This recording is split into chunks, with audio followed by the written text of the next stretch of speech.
And now here's my wish. I wish that you would help with the creation, launch, and propagation of a charter for compassion, crafted by a group of inspirational thinkers from the three Abrahamic traditions.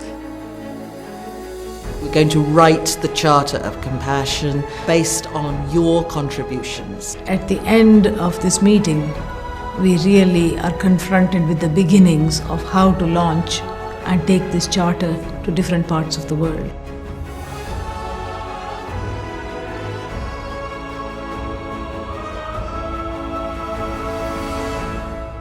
This is the launch, but the launch is the beginning of a voyage.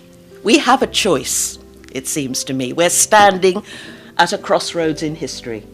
We now need to implement the Golden Rule globally so that we treat all peoples as we would wish to be treated ourselves.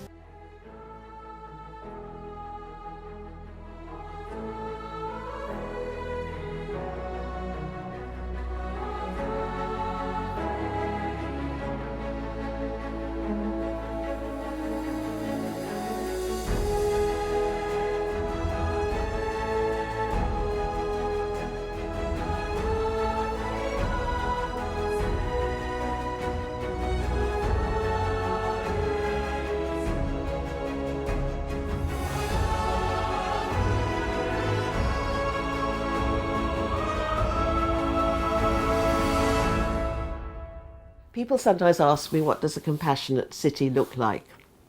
And I say it should be an uncomfortable city.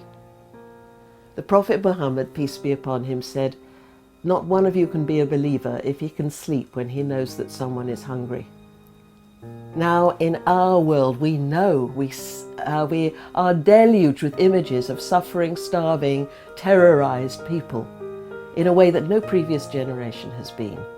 And sometimes we just want to block off, get compassion fatigue, just not think about it. But we should see this as a spiritual and ethical opportunity.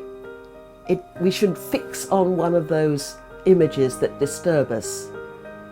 Perhaps one of the migrants, a child, utter hopelessness of the situation, and let it disturb us. Because it is that level of discomfort which will make us, will be the grain of sand in the oyster's shell that creates the pearl, and that will force us, compel us to reach beyond ourselves to help others.